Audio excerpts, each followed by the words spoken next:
Tere tulemast kuulama jätkusuutlikkuse teemalist podcasti ESG Impulss, kus räägime erinevate ettevõtetega nende kogemuslugudest, kuidas nad on oma kestlikkuse teekonna ette võtnud ja mida täpsemalt teinud ning milliseid ämbreid läbi kolistanud. Mina olen Kristiin Bauer ja minu vastas on täna Mirjam Suurekivi, kes on teinud juba omajagu tegusid ka Omnivas kestlikkuse teemal ja seal suure töö ära teinud ning nüüd on siis edasi uutele jahimaadele ka edasi liikunud. Aga Mirjam, tere! Tere! Räägime kõigepealt siis sellest, kuidas sa ise kestlikkuse teekonnale jõudsid ja mis sind seal suunanud on, sellepärast et sinuga varem suhelnud olles, siis ma ütleks, et sul on mindset väga paigas. Oi, ma tänan. Kuidas ma jõudsin kestlikkuse teemadeni? See on nii pikk jutt, aga alustame siis kuskilt, et tegelikult ma olen taustalt täiesti finantsinimene.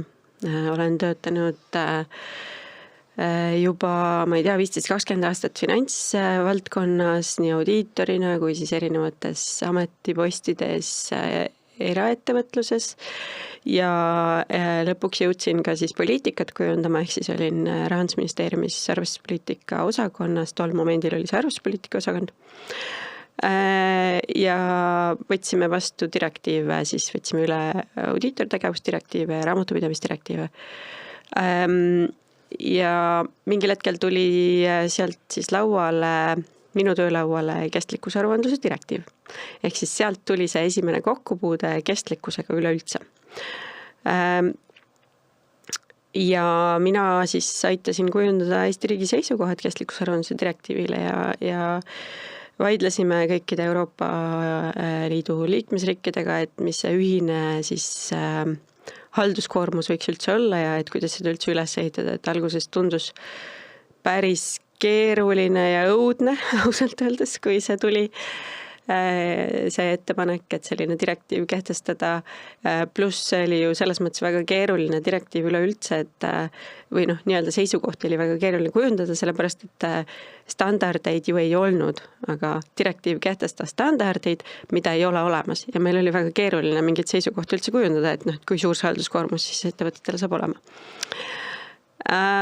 Ja alguses see tundus tegelikult tõsine midagi, mida sunnitakse, et võib-olla saaks teistmoodi, et võib-olla poliitilised kokkulepped töötaksid paremini, aga mida rohkem sa süvened tegelikult, siis see on ju õige, et me peame andmeid koguma, võrreldavaks muutma süsteemi, et üldse saaks otsustada, sest muidu me ei saa midagi otsustada, kui meil ei ole mille pealt otsustada. Et nüüd pikka juttu lühemaks tõmmata, siis tegelikult Omnivasse ma läksin ikkagi finantsinimesena, et ma läksin grupi kontrolleriks ja tegelesin seal siis aruannete koostamisega ja kogu finantspoole ülesehitamise ja selle osaga. Aga esimene küsimus, kui mul siia jõuga oli intervjuu, siis ma küsisin, et kus nad ESG teemadega on. Siis nad ütlesid, et mitte kuskil, aga tule tee. Ja siis see alguses tegelikult algas nii, et ma hobi korras hakkasin ESG teemadega nii-öelda oma põhitöö kõrvalt tegelema Omnivas. Ja kohe aruandluse poole pealt või siis lihtsalt hakkasid vaatama erinevaid kestlikkuse aspekte? Kõigepealt me hakkasime vaatama üleüldse, et nii-öelda sektori spetsiifiliselt, et mida saaks Omniva ära teha, kus need suuremad mõjud on, harisin oma juhte erinevates riikides, et mis see kestlikkus on, et esimese koolitusringi me tegime siis sellest, et mis võimalused meil on selles sektoris panustada rohkem, mitte üldse regulatsiooni mõttes. Aga mis aastal see oli umbes, et kui nüüd ESG-l ei ole 2022 tegime esimese ringi. Ja siis sai sellest lõpuks minu põhitöö, sest siis ma võin oma juhi valiku ette, et ma 2 kohta päriselt ei jõua täita. Ja siis ta lasi mul valida, et millist suunda siis jätkata. Et ma tegelikult olen ääretult tänulik Omnivale ja Omniva juhtidele ja nõukogule, et nad uskusid minusse, et sellises gigantses suures ettevõttes, mis on rahvusvaheline ja seal on 2500 inimest, et mul lasti siis kogu valdkond nullist üles ehitada, et see on ääretult äge teekond olnud. Aga kus sa kõige rohkem näed, et sa ise nagu siis seal selles vallas kasvasid, et mis on need nagu põhikohad, et kas just teadmiste poolest muidugi ja kogemuste poolest, aga no jah, kui sa küsid isiklikul pinnal, siis pigem selles osas ma kasvasin võib-olla kõige rohkem nende aastate jooksul, et kuidas juhtida inimesi ja juhtida protsesse. Aga meeletult kasvasin nii-öelda igas valdkonnas, et selles mõttes, et ESG tol momendil ei olnud väga nii nagu sa ütlesid, populaarne teema, kõik pidi nullist endale selgeks tegema ja see oli hästi põnev. Ja meid aitas selles mõttes Omnivat, kui nüüd Omnivast rääkida, siis meid aitas päris palju see, et me tegime rahvusvahelist koostööd erinevate siis postiorganisatsioonidega. 3 postiorganisatsiooni on rahvusvaheliselt, kus Omniva on siis tegev. UPU, IPC ja siis Post Europe. Nad on siis erinevad, selles mõttes nad on erineva suunitlusega, erinevate liikmete arvuga, et Post Europe on Euroopa põhine, IPC on näiteks International Post Corporation, siis hästi rahvusvaheline. Ja ma ei tahtnud ise jalgratast leiutada, ma teadsin, et Skandinaavia on meist juba kõvasti ees. Ja mis me tegime siis alguses oli see, et me vaatasime, mis teised teevad, mis meie sektori konkurendid teevad teistes riikides. Liitusime IPC SMMS programmiga, see on siis Sustainability Management and Measurement Program, kus siis juba olid vabatahtlikult võtnud teatud riigid või teatud siis rahvusvahelised postiettevõtted endale sustainability eesmärgid, kestlikkusalaste eesmärgid. Ja hakkasime sealt minema, nad tegelikult lubasid meile igasuguseid tööriistu, et seal on kõik kohe olemas, aga tegelikult päris asi oli see, et me saime 2 Excelit, kust tuli jälle hästi palju vastata.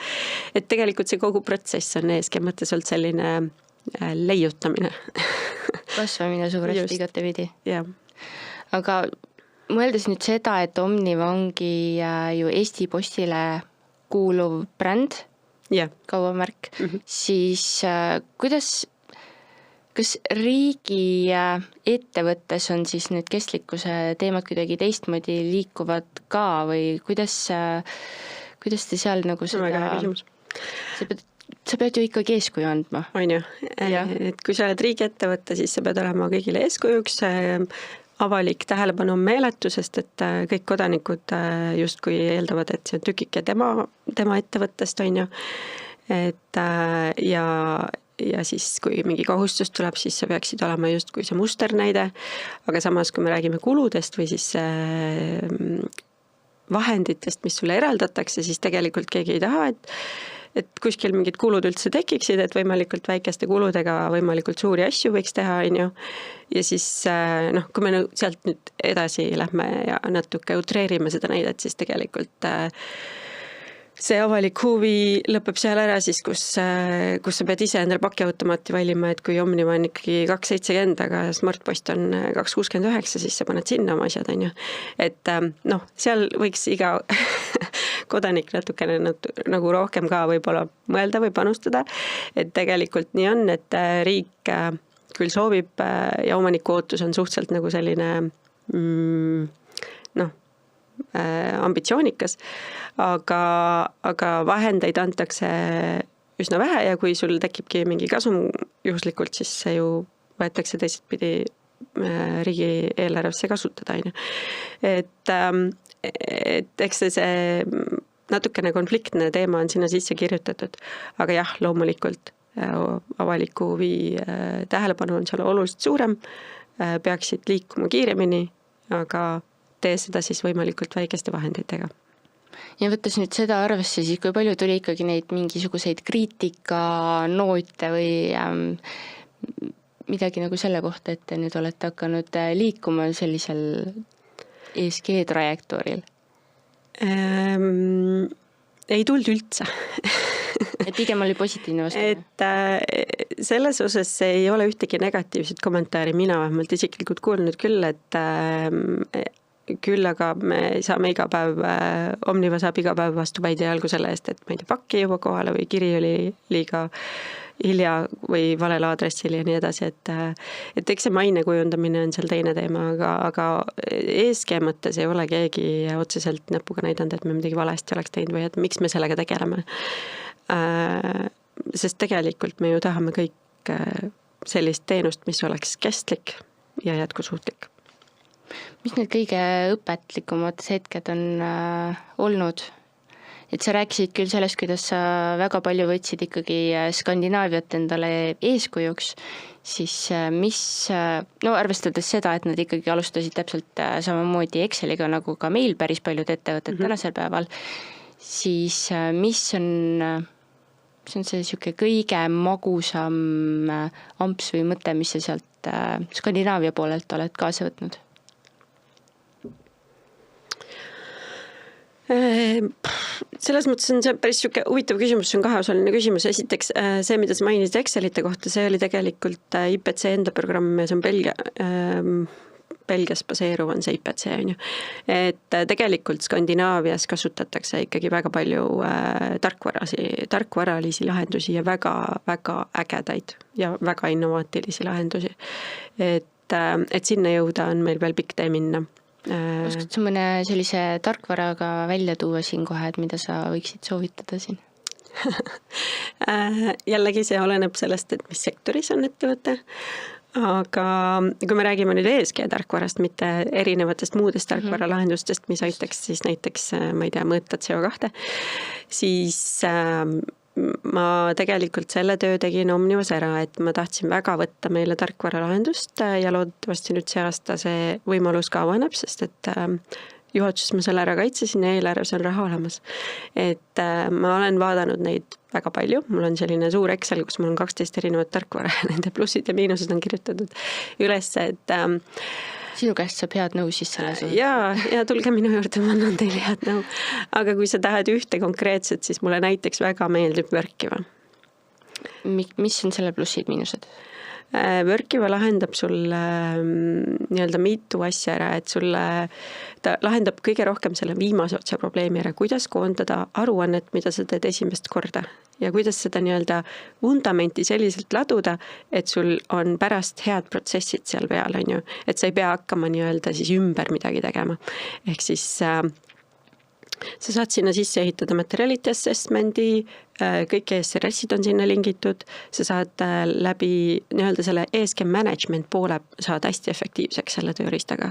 Sa saad lükata erinevatele ettevõtte sisesele või välistele osapooltele siis sealt ülesandeid, raporteerimise kohustusi näiteks. Sa saad kokku korjata infot väga-väga efektiivselt, saad seda töödelda väga efektiivselt, audiitorile anda platvormi õigused nii, et ta näeb juba audit trailini välja kõike, on ju. Pluss, mis on probleem kindlasti paljudes suurtes ettevõtetes ja ka Omnivas on see, et inimesed vahetuvad.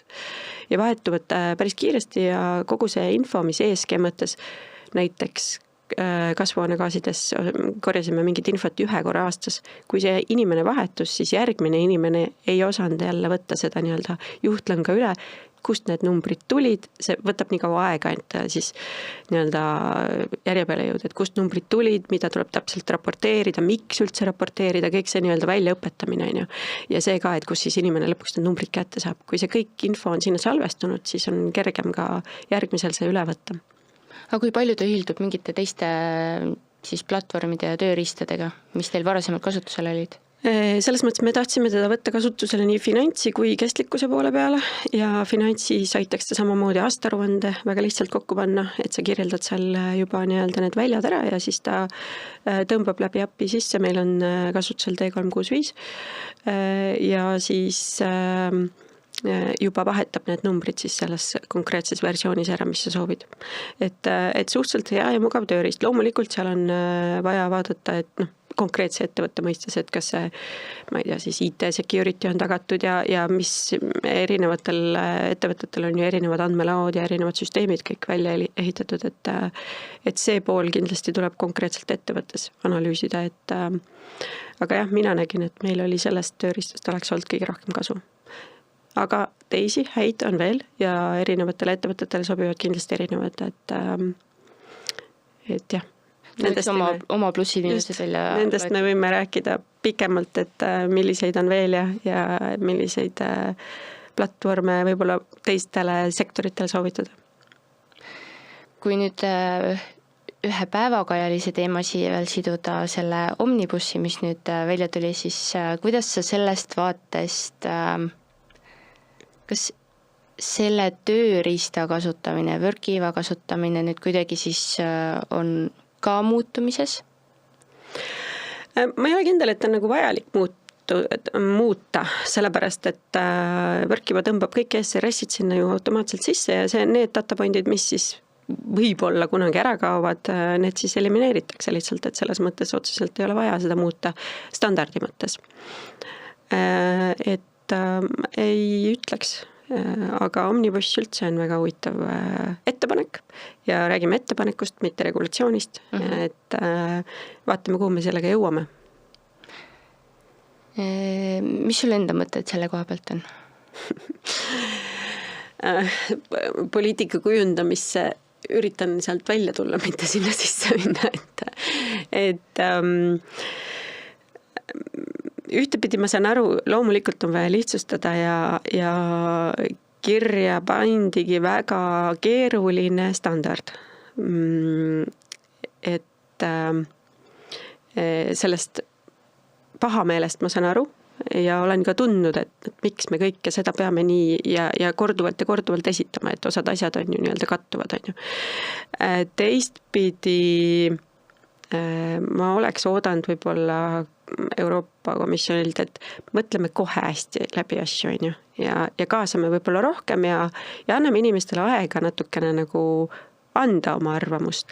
Et natuke on nii-öelda tehti tugev regulatsioon, ei antud mitte ühestki kohast nii-öelda siis tagasi, on ju, SRS-ide mõttes, et otsekohalduv määrus, EFRAG teeb ja väga väike osa tegelikult sai ju siis anda mingit päriselt tagasidet sinna või nad ei jõudnudki ju läbi käia kõiki neid megapikki dokumente.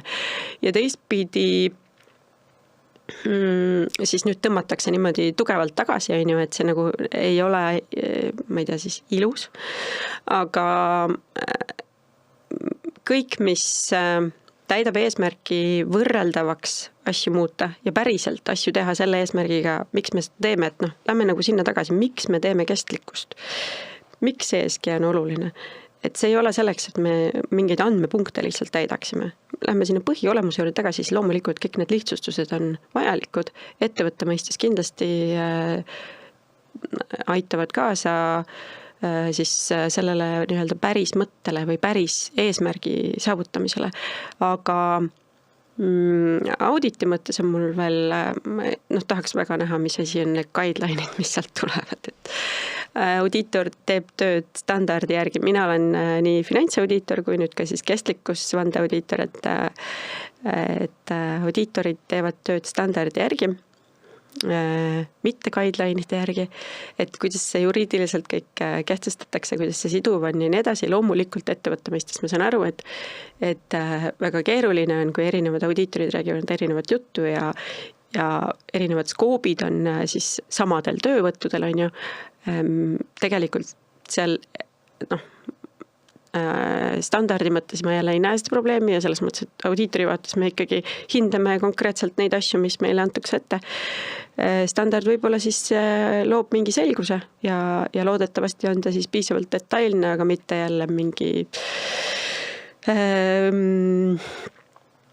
nii-öelda mitmeti tõlgendatav dokument. Millest saab igasugu erinevaid vastuseid siis aruandesse kokku kirjutada, et siin ma olen näinud nii mõndagi huvitavat lahendust.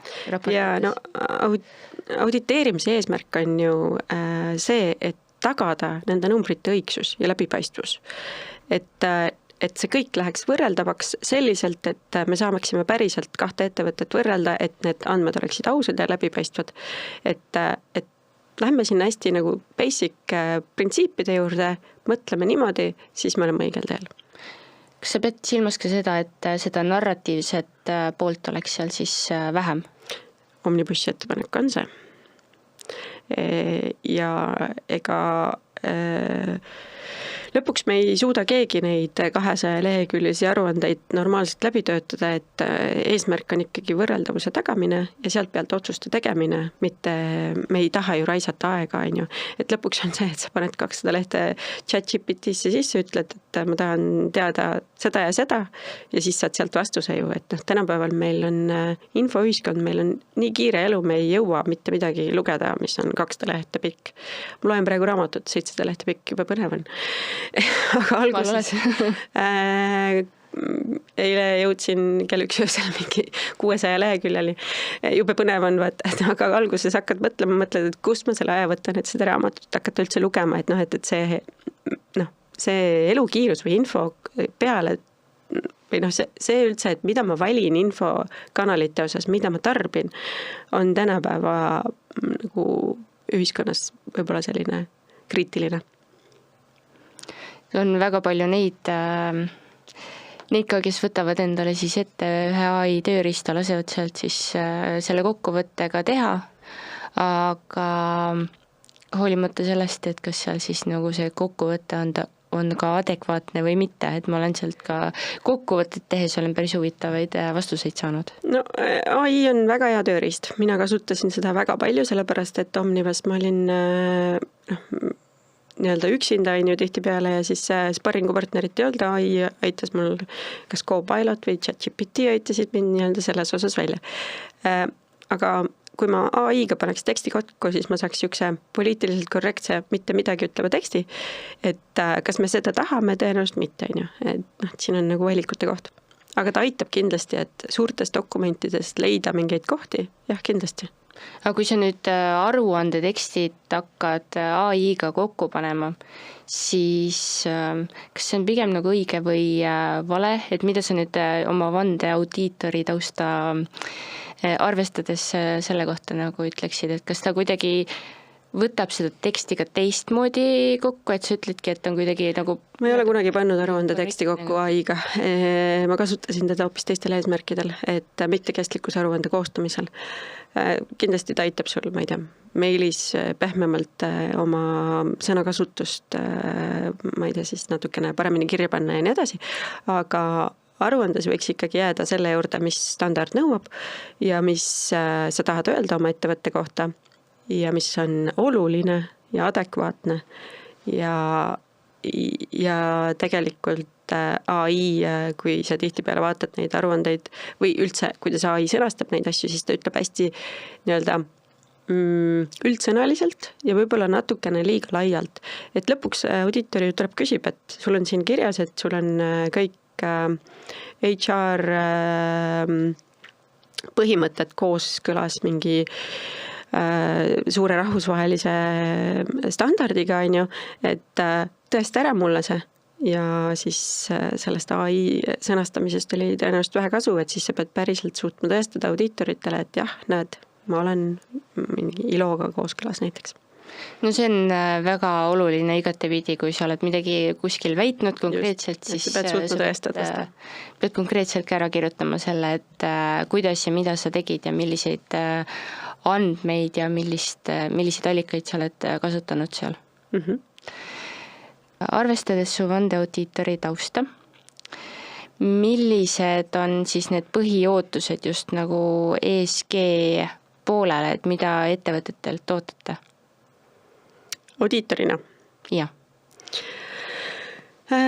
Et oleks võimalikult, nii nagu ma ütlesin, standardijärgselt kokku pandud aruanne, et aruandes oleks ainult oluline, mitte ebaoluline ja et kõik, mis sa väidad aruandes, suudad sa nii-öelda audiitorile ära tõestada, on ju.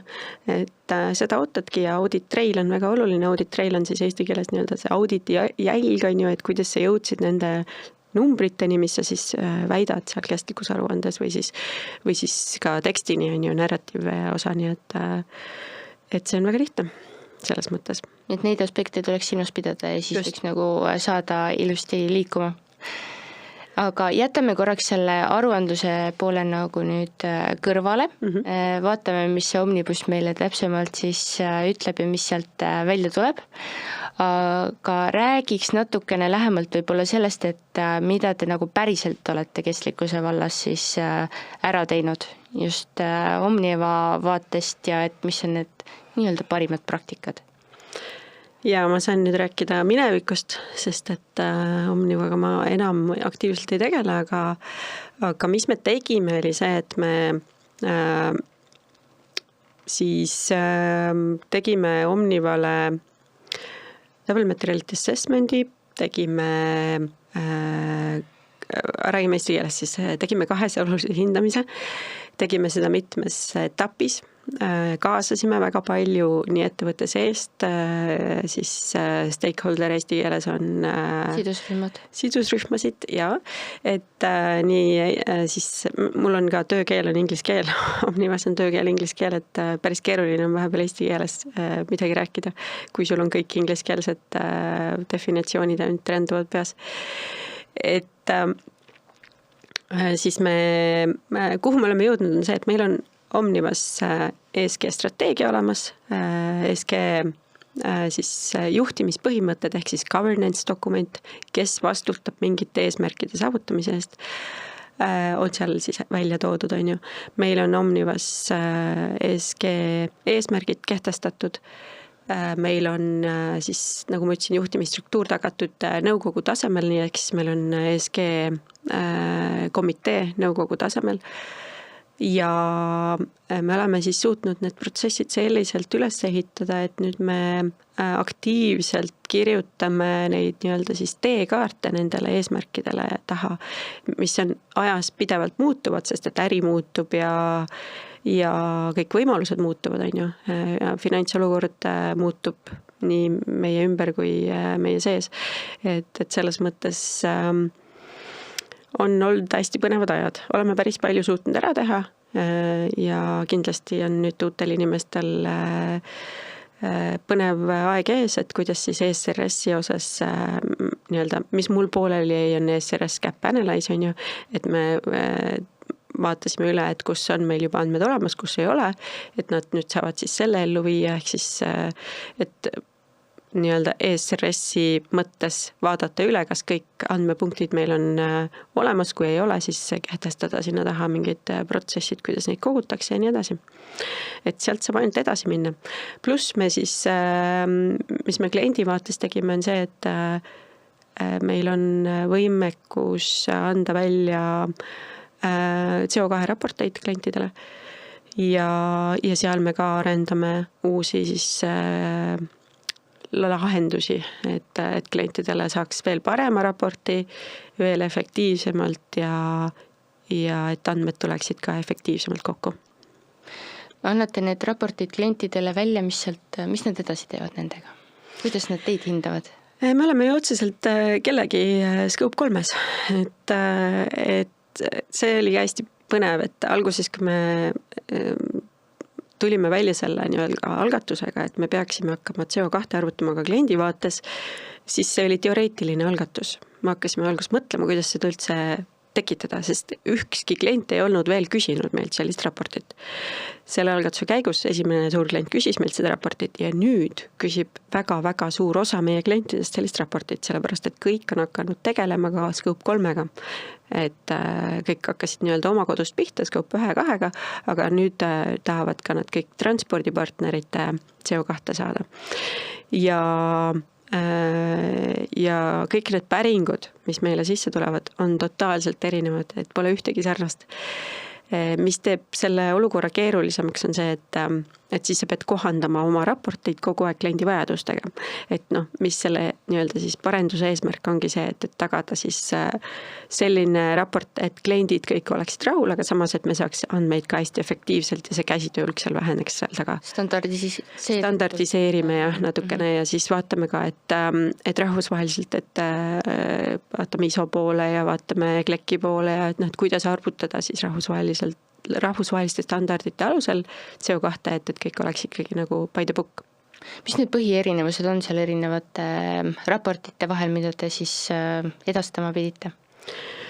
No kliendid küsivad erinevalt, et osad küsivad lihtsalt paki kohta CO2, osad küsivad riikide lõikes, teenuste lõikes, väga-väga erinevalt küsitakse, et jah, see oleneb väga kliendist ja me ei räägi ainult tegelikult CO2 raportitest, et suured Skandinaavia kliendid küsivad ka väga detailselt juba erinevaid näiteks social teemasid meilt, et seal on näiteks küsimused selle kohta, kui palju meie kulleritest on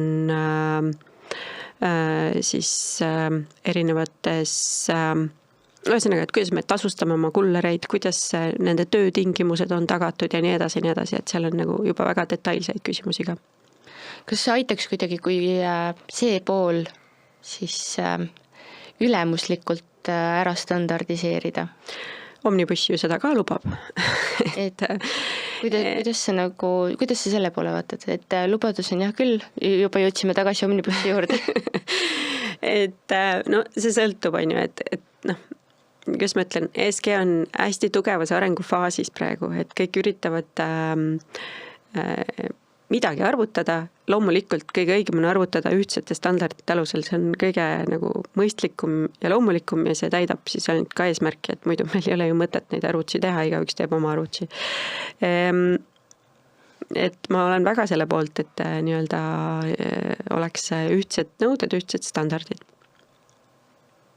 Aga et see kõik, noh, mulle meeldib öelda, et finantsvaldkonnale ma alati rääkisin, et mäletate IFRS-i, et teil on kogu aeg olnud juba seal teebet akna pool ja kreedit ukse pool on ju, et me nüüd oleme kestlikkusega või kestlikkuse aruandlusega seal alguses on ju, kus IFRS oleks tulnud just, et kujutage seda olukorda ja seda segadust ette, et kõik hakkavad midagi arvutama, impairment testi tegema mingite suvaliste siis põhimõtete alusel, et eks see kujuneb ja loodetavasti kujuneb siis selles suunas, et me kõik suudame ühtsetele alustele arvutada asju.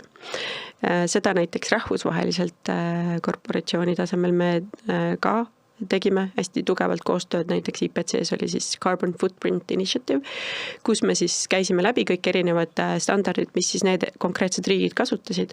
USAs on näiteks täiesti teistsugune standard kui Euroopas on ju, ja Euroopa kasutab ka väga erinevaid standardeid arvutamaks siis transpordi jalajälge.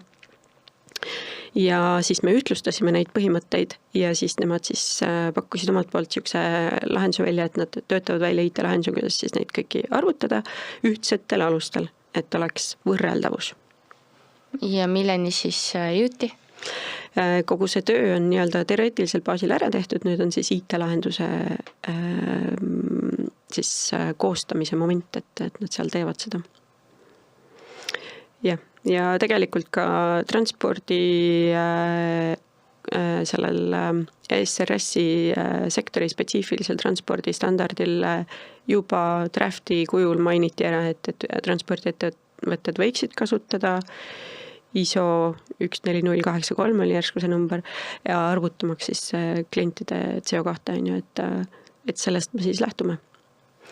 Ja seal on siis lisaks, ma ei tea, kui palju sa tead transpordi CO2 arvutamisest, aga seal on siis, et ei võeta ainult arvesse seda, et millise autoga sa milliseid vahemaid läbid, vaid seda ka juba siis näiteks Omnibu puhul, et kui see pakk läbib sorteerimiskeskust ja jaotuskeskust, siis see saab ka sealt mingi energiakulukuse juba peale. Ehk siis kujuta ette, kui palju sul peavad olema andmemassiivid, kui suured sul peavad olema, et sa neid kõiki arvutusi saaksid teha. Ja ühel kliendil võib olla 400 000 pakki aastas on ju, et siis see pead teadma just, millist autodega sõitis, milliseid vahemaid ja kust ta siis läbis milliseid sorteerimiskeskusi. Kas teil on see kuidagi või Omnival on kuidagi siis ära sorteeritud ka, et tead täpselt, mis kliendile mis auto läks nii-öelda? Jah, selles mõttes jah ja ei on see vastus, et me tegutseme aktiivselt selles suunas, et kõik need protsessid saaksid tagatud. Seal on tegelikult, protsessid on kogu aeg olemas olnud, aga inimlik käitumine on see, kus on tihtipeale meil errorid on ju, et kui kuller ei registreeri autosse minnes oma töökaarti, siis see autoga automaatselt sidumist ei toimu ja nii edasi, et mis sa teed ESG-s, sa vaatad, kuidas andmed liiguvad, kuidas need nii-öelda kokku jooksevad ja siis sa hakkad protsessi parandama sealt, kus on andmed vigased, on ju. Et siis sa saaksid päriselt õiged andmed. Mis te keskkonnavaates olete ära teinud, et transpordist natukene nagu rääkisime CO2 jalajäljest, et kuidas te olete seda püüdnud vähendada kuidagi? Jaa. No seal on väga mitmeid nii-öelda algatusi siis, et kõige suurem asi ESG-s on see, et see on ju efektiivsusülesanne, on ju, et me tegelikult tahame vaadata üle oma protsessid ja vaadata, kus on pudelikaelad ja siis need elimineerida. Ehk siis, mis me ka teeme transpordis, on see, et me optimeerime oma ringe. Ehk siis, kui ringid vanasti olid staatilised, et autod tegid kogu aeg mingid ringe, siis nüüd ringid on nii-öelda siis vajaduspõhised, et need ringid koostatakse selle järgi, kus sa tead, et sul on nii-öelda kliendid, on ju, ja siis sa pead selle ringi koostama siis kullerile nii-öelda iga hommik võib olla see erinev, on ju. Sa vaatad, kuidas sa selle autopargiga saad suurema see tagab selle, et see nii-öelda kogu autopark pannakse liikuma, on ju, ja siis efektiivselt liikuma, et kogu aeg see ressurss, mis sa oled ostnud, investeering, mis sa oled teinud, nii-öelda liiguks siis pidevalt. Aga mis me veel oleme teinud, me oleme otsinud veel lahendusi, et noh, tead ju küll, et meie äri on niimoodi, et hommikul tehakse see postiring ära ja siis autod seisavad. Me oleme otsinud sellele probleemile lahendust, et need autod ei seisaks peale lõunat. Oleme piloteerinud erinevaid siis teenuseid, näiteks instant delivery on meil nüüd üks teenus, mis on siis nii-öelda aitaks seda siis kokkuhoidu. Ja siis me oleme ostnud elektriautosid, me väga palju oleme testinud alternatiivsõidukeid, tõenäoliselt olete näinud kõiki neid Omniva kastirattaid, on ju, mis ka viivad kaupa kohale. Oleme testinud erinevaid siis sarnaseid alternatiivsõidukeid, millega sõidatakse näiteks Norras või Taanis. Ja pidevalt nagu vaatame, et kust me saaksime veel siis kasutada sellist sõidukit, mis sobiks meie linna tänavatesse ja mis siis lahendaks meie transpordiprobleemi ka. Ja me oleme nüüd laadimistaristut 2024 heitsime tugevalt üles erinevatesse siis jaotuskeskustesse ja meil on väga energiasäästlikud sorteerimiskeskused. 2024 avati sorteerimiskeskus Kaunas, mis on A++ märgisega hoone. Mis sellest A++ teeb? Energiakasutus just ja need materjalid, mida me kasutasime ehitamisel ja nii edasi, et seal on ka samamoodi päiksepaneelid katusel ja kogu see süsteem on teistmoodi ehitatud üles, kui vanasti me ehitasime hooneid. Noh, kui ballastihoone on meil siuke ehe näide siuksest nõukaaegsest siis ruumikasutusest ja siis see on hoopis teistsugune hoone juba. Ja samamoodi on meil Eestis Rukki teel on sorteerimiskeskus, mis on ehitatud samamoodi energiatõhustate materjalidega ja päiksepaneelid on seal katusel ja nüüd me liitume seal ka kaugküttega, et mis ka samamoodi aitab meile väga suure osa emissioonidest vähendada, sest ennem oli seal gaasikatel. Inimestele ka kindlasti meeldib olla nendes uutes hoonetes palju rohkem kui teistes, on ju? Absoluutselt. See annab ka nagu sotsiaalsele aspektile väga palju juurde. Ja see ruumikasutus on ju uutes hoonetes hoopis teistsugune ja tiimid saavad palju paremini ja efektiivsemalt koostööd teha ja nii edasi, et inimesed on väga tänulikud, jah. Aga kas kullerid on Omnival nüüd enda omad, ei ole teenusega nagu siin mõnel ettevõttel? Ei, meil on inimesed on meie kõige suurem vara. Me oleme teenusettevõte ja inimesed on meie vara. Et kullerid on meie palgal, jah. Aga kui palju või kui hästi nemad on võtnud näiteks omaks siis erinevaid transpordiviise, et kas eelistatakse ka kastirattaid näiteks autodele või on ikkagi tahetakse mugavad olla ja vajutada pigem seda pidur-sidur Kastirattas on ääretult mugav, et lihtsalt tuleb proovida ja see on väga mugav, sest et näiteks aitab ka postiljonil palju kiiremini teenust osutada, sest ta ei pea auto uksi lahti tegema, kuskile seisma jääma, nii edasi, ta saab lihtsalt sealt välja astuda ja juba kirja postkasti panna. Mida küll alguses, mida me tegime transporditiimiga, oli see, et me tegime selliseid inspiratsioonihommikuid ja natuke rääkisime rohkem, et ei tasu karta elektriautot, et igasuguseid linnalegende on ju, et kuidas nad õhku lendavad või mis iganes on ju. Et me seda ikkagi päris palju selgitasime, et see on täiesti ohutu. See on hoopis mugavam. Me tegime selliseid demopäevi, kus sai siis proovida erinevaid kas kastirattaid või elektriautosi ja siis, et kõik need kullerid saaksid omas tempos rahulikult nii-öelda siis harjuda selle muutusega. Ja väga paljud on tegelikult väga tänulikud selle elektriauto eest just, sest ta läheb kohe soojaks, ta töötab väga efektiivselt, tal on väga paljud sellised siis võimalused, mis või siis mugavused, mis diislil autol ei olnud. Et tegelikult on meil nüüd hoopis päris paljud kullerid just eelistavadki elektriautosi. Aga meil on seal ka see, et kui üldse veel rääkida natukene, et mis me teinud oleme, siis kulleritel on näiteks selline ökosõidu koefitsient, palgalisa. Et sa saad paremat palka siis, kui sa sõidad efektiivsemalt. Ja siis kõik autod on meil varustatud GPS-idega ja me siis pidevalt näeme, et kuidas kuller sõidab, et kui ta on nagu reklas, siis me näeme selle ära, et ma ei tea, pidurdab väga tugevalt, kiirendab hästi palju, ja kuidas ta kurvidesse läheb nii edasi, et siuke lugeja on tal peal ja ta saab siis oma ökosõiduskoori ja siis nagu ma ütlesin, siis see sõltub ka sellest, et kas ta saab mingi palgalisa seal, aga see on ka siis see selline sisemine mäng on meil või siis nii-öelda võistlus, et kes on kõige parem ökosõitja, kuller, siis tema saab auhinnaks minna siis rahvusvahelisel ökosõiduvõistlustele, siis Postikorporatsioon korraldab sellist asja, et siis siuke nagu funniks on ka asi pööratud ühtepidi. See on päris põnev. Et ma kujutan ette, kui palju see hasarti tekitab. Ja meil on liikluskuu olemas, et meil on kõik ka kontori inimesed saavad siis oma teadmised proovile panna liikluse eeskirjades ja nii edasi, et me väga palju pöörame sellele ohutusele ja siis sellele, kuidas autosi optimaalselt kasutada, efektiivselt kasutada tähelepanu. Et jah, ma ütleks, et see on väga oluline ja endal on ka päris põnev iga kord neid liiklusküsimusi lahendada, sest et juba põhimõtteliselt mälu värskendada, et lubade tegemisest on juba tükk aega möödas. Kui palju meie tänane linnapilt siis seda transpordivalikut muudab või kas lihtsustab, saab päris öelda?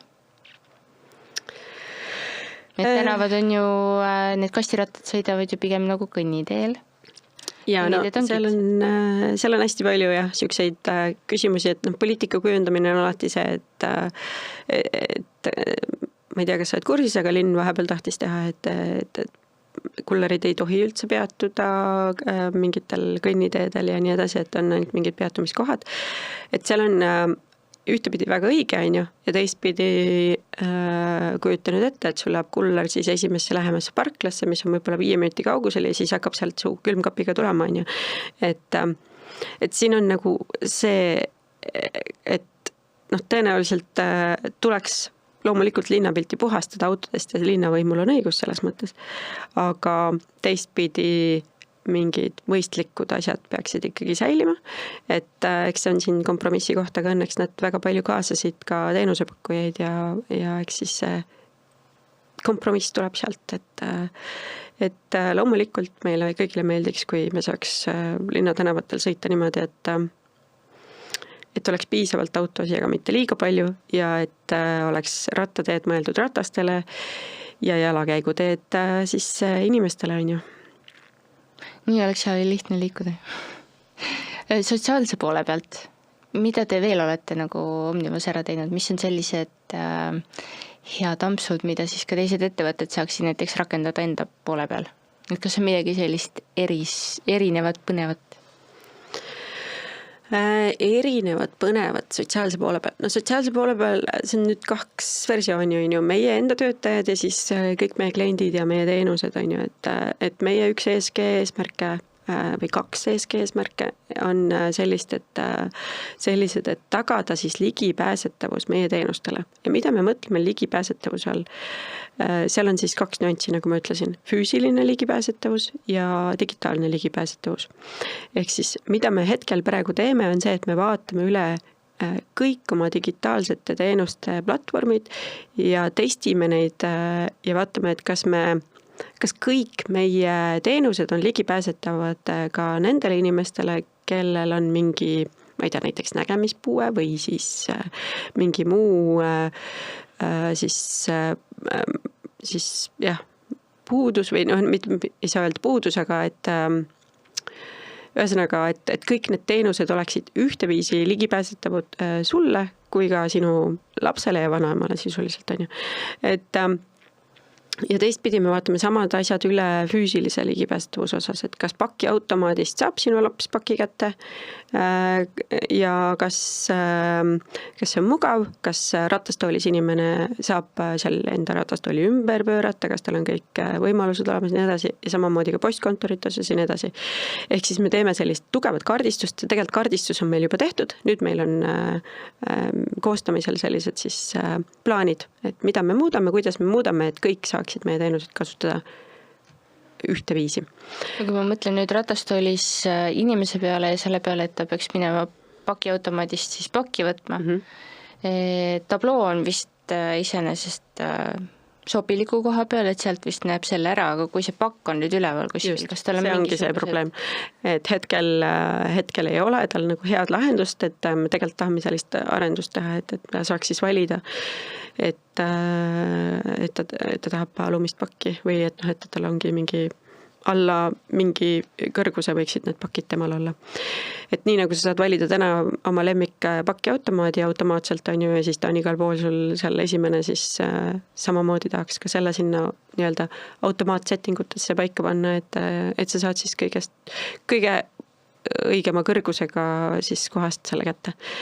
Ja samamoodi me peame üle vaatama pakiautomaatide asukohad ja kõnnide laiused ja nii edasi, seal on hästi palju detaile. Aga tegeleme sellega ja loodame väga, et saame pakkuda sellist teenust siis kõikidele, et ei oleks mingeid piiranguid. Ja nüüd, kui inimestest rääkida, siis nagu ma ütlesin, et inimesed on Omnimas väga nii-öelda kõige suurem vara üldse, mis meil on ju. Ja me väga töötame, et selle nimel, et meie põhiväärtused oleksid täidetud ja et inimesed töötaksid nii-öelda siis rõõmuga. Et selleks oleme me teinud väga palju erinevaid algatusi, aga mis meil ESG siis nagu seal eesmärkides on välja toodud inimestega seoses on peamise nii-öelda KPI-na, siis me mõõdame töötajate rahulolu. Ja me tahame, et see oleks nii-öelda kõrge, et nad oleksid motiveeritud ja õnnelikud oma tööd tehes. Kuidas seda saavutada? Kaasamisega. Et päris palju kaasame, erinevaid üritusi teeme ja aitame siis üksteist nii-öelda, et ehk siis inimesed saavad ise kaasa rääkida, kus on nii-öelda seal siis Eesti vanasõna, et kus viga need laita, seal tule ja aita, on ju, et nad saavad siis tähelepanu juhtida nendes suundades, kus on midagi vajaka ja meie teeme endast kõik oleneva, et need asjad saaksid siis lahendatud. Sealt kindlasti filtreeritakse omajagu ka välja erinevaid neid ettepanekuid, siis mis võtta kasutusele ja mida mitte. Loomulikult, et see läbilõige töötajatest on ju väga erinev. Meil, nagu ma ütlesin, 2500 töötajat, alati on vaja kompromisse teha, aga töötame selle nimel, et töötajate rahulolu oleks kõrge. Kas need on ka need asjad, mis siis töötajad motiveerivad? Jaa, kui sa enda peale mõtled, mis sind motiveerib, lisaks sellele, et sa saaksid teha huvitavat tööd, siis tõenäoliselt töötasu ja siis need töötingimused ja siis need inimesed, kes on sinu ümber. Minuga arvestamine. Just. Kui eesmärgidest sa natukene juba katsid, et millised on veel need järgmised eesmärgid seal siis, mis Omniva siis tahaks nüüd juba ilma sinuta ellu viia, et millest sa nagu saad või võid rääkida?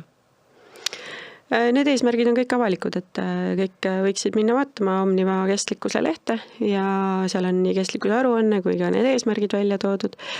Ja siis võib-olla need eesmärgid, mida ma veel ei ole maininud, on seotud keskkonnaga, ehk siis me oleme kehtestanud endale eesmärgi rohkem võtta kasutusele siis puhast energiat, ehk siis roheenergiat on ju elektri mõttes. Siis me oleme seadnud endale eesmärgi autopargi mõttes, et meil on 50% autopargist oleks siis alternatiivkütusel, sealhulgas 25% elektriline ja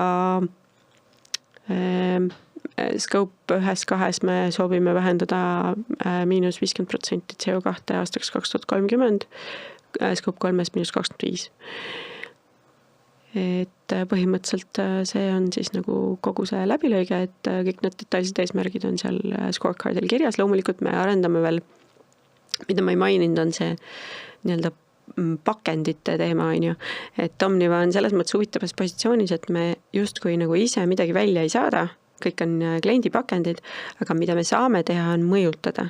Me saame mõjutada oma kliente, et nad kasutaksid taaskasutatavat, komposteeritavat või siis nii-öelda sorteeritavad pakendid, monopakendid eelistatult on ju, et või siis jah, et kuidas me oleme väga palju nii-öelda siis sellele rõhku pannud, et oma kliendile selgitama, et kuidas on mõistlik pakendada ja millisesse pakendisse ja et pakk ei pea olema ümber üleni ära teibitud ja nii edasi, et ja mis me oleme veel siis teinud oma postkontoritesse on sellised nii-öelda pakilauad, et sa saad seal võtta kasutatud paki, pakendada oma saadetise sinna sisse ja siis, kui sa saad näiteks pakendi, siis sa saad seal juba selle pakendi lahti teha ja siis jätta selle pakendi sinna, et see ei, nii-öelda see roteerumine kiireneks siis.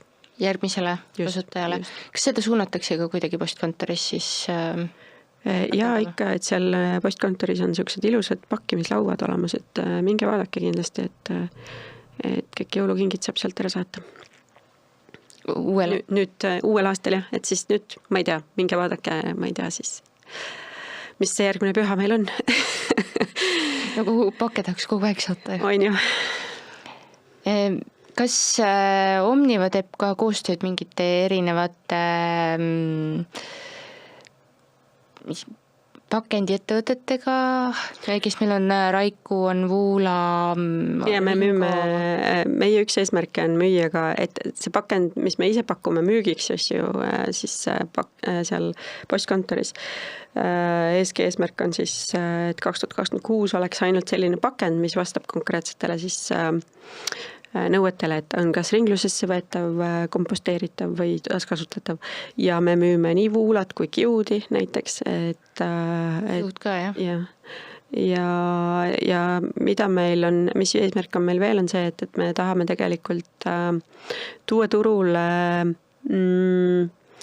sellise taaskasutatava pakendi ringlusteenuse, aga see on veel selline siis teenus, mis on arendamisel või vaatame, et kuidas see nagu päriselt töötama hakkaks. Kas partnerite mõjutamine siis sellest olest ka toimib, et kas võetakse rohkem kasutusele mingisuguseid kestlikumaid variante? Nii ja naa, taaskasutamine kindlasti, et taaskasutatakse küll pakendeid päris palju, jah. Meil nüüd aeg hakkab vaikselt nagu, peame hakkama otsi kokku tõmbama. Aga nüüd arvesse võttes seda, et sa oled natukene nüüd Omnivast edasi liikunud uue suuna peale, siis kui sa tagasi vaatad Omniva suunas, kas sa oled nagu need eesmärgid ära täitnud, mida sa siis võib-olla algselt endale seal töötades seadsid, kui seadsid? Jaa, olen küll. mis need kõige suuremad sellised tahaks öelda goal'id inglise keeles, aga ei teagi, mis see parim vaste on? Mis need eesmärgid olid, on ju, et no, kuidas ma ütlen, vaata öeldakse, et eesmärk on tähtaega unistus, et minu unistus oli alguses ESG valdkond üles ehitada Omnivas ja ma ütleks, et see eesmärk on saavutatud. Et me oleme ehitanud väga tugeva süsteemi üles ettevõttes, suures ettevõttes. Me oleme jõudnud päris kaugele ja sealt saab ainult edasi minna, et vundament on laotud, et nüüd on siis maja ehitamise kord. Ja ma olen, nagu ma ütlesin, väga tänulik selle siis võimaluse eest, et mulle anti see valdkond üles ehitada. ESG-d ei tee kunagi üksinda, see on ainult meeskonnatöö, ehk siis ma olen tegelikult väga tänulik nendele meeskonna liikmetele, kes on mul selle teekonna aidanud läbida ja koostöös oleme me selle kõik üles ehitanud. Ja võib-olla, mis ma veel tahaks öelda, on see,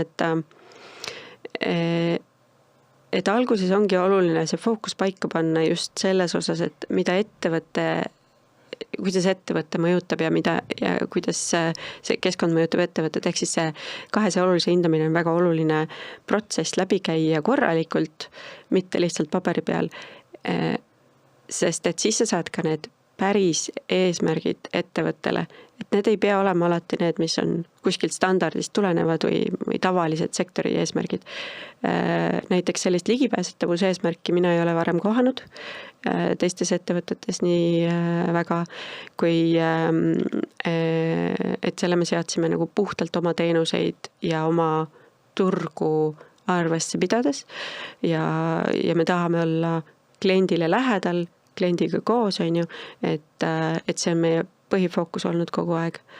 Et ma ütleks, et ma tegelikult olen rahul ja meid on ka 2 korda auditeeritud siis erinevate partnerite poolt, et kui me IPC-ga liitusime, siis samamoodi seal on PwC Belgia audiitorid veetsid Eestis 2 nädalat ja auditeerisid meie siis neid nii-öelda vastuseid ja raporteerimisi ja siis VEF-is me saavutasime eelmine aasta hõbemärgise taseme, ehk siis tegelikult need protsessid ja neid läbides on andnud selle nii-öelda tagasiside, et ma olen õigel teel olnud, me oleme ettevõttena õigel teel olnud, loomulikult on meil väga palju arengukohti, aga see, kuidas me oleme seda sisse seadnud või see ESG struktuuri üles ehitanud ja süsteemid, siis selles osas võib hetkel olla rahul. Ja millised on su uued eesmärgid nüüd järgmisel positsioonil? Oled sa endale seal ka juba võtnud midagi sellist, et vaata, kui ma selle ära teen, et siis on... See on hea küsimus. No, ma lähen KPMG-sse ESG ärinõustamisteenust pakkuma, et minu eesmärk on pakkuda nendele klientidele teenust, kes on ise huvitatud sellest teenusest ja arendada võimalikult või nii-öelda siis jõuda sinna, et ESG oleks mitte ainult nii-öelda siis raporteerimise eesmärgil tehtav asi, vaid et me jõuaks päriselt selle efektiivsuseni, mida ESG tegelikult pakub, on ju. Et mida ma kindlasti tahaks teha, on protsesside efektiivsemaks muutmine, aidata ettevõtetel nende protsesse efektiivsemaks muuta, üles ehitada nende ESG lahendused selliselt, et need täidaksid päriselt seda eesmärki, mis on see laiem eesmärk, on ju. Ja mida ma ei saanud Omnivas teha, on ühe sükse tarkvara implementeerimine, et võib-olla sellisel protsessil tahaks ka juures olla kunagi. See on kindlasti väga, väga põnev ja annab väga palju erinevaid vaatenurki juurde. Aga lõpetuseks ma nüüd võib-olla küsiksingi, et mis see järgmine samm oleks siis riigiettevõtete vaatevinklist, et mida nagu need 2 koos võiks ellu viia, et olles nüüd siis vist nagu erinevatel positsioonidel läbi käinud, et riigiettevõttes, auditeerimises, nüüd omal uuel kohal, et mis on võib-olla see hea sihuke sidus punkt? Sidus punkt nüüd millele? Mida sa täpselt silmas pead? Et kuidas saaks koostööd nagu rohkem efektiivistada siis? Riigiettevõtete ja eraettevõtete vahel. Kuidas saab koostööd efektiivistada? ESG valdkonnas. Mida rohkem me teeme selliseid ühtseid teekaarte, kus näiteks tegelikult need teekaardid, mida riik tegi, või siis näiteks Rohetiiger tegi, siis nad kaasasid ka väga palju eraettevõtteid ja erasektorit. Et kõik sellised töövormid on väga teretulnud, sest et siis on hea poliitikakujundaja on see, kes küsib nõu nendelt, kellele ta poliitikat kujundab, Ja see koostöö ongi see võtmesõna siin ja siis ka kujuneb hea poliitika. Et loomulikult ma nagu olen väga selle poolt, et kõik sellised siis kui me midagi uut hakkame reguleerima, et siis võetakse ka normi adressaatidega ühendust ja küsitakse, et kust see king siis täpselt pigistab, et mida me hakkame parandama, mitte et me lihtsalt loome mingeid regulatsioone. Ja mõtleme, et see võiks olla see õige, aga tegelikult ei ole kellegagi suheldud. Seda pead silmas? Just. Jah, väga õiged mõtted, ma arvan. Aga aitäh sulle, Mirjam, et mulle külla tulid. Aitäh kutsumast. Mul oli rõõm sinuga vestelda. Ja aitäh ka kõigile kuulajatele ja vaatajatele, et olite täna meiega. Jaga seda episoodi kindlasti ka oma sõprade ja tuttavatega, kes siit ka erinevaid mõtteid kaasa saaks võtta. Kindlasti pea meeles ka vajutada like, subscribe, follow meie platvormidel, ESG Impulsi platvormidel ja näeme juba järgmises episoodis. Tšau!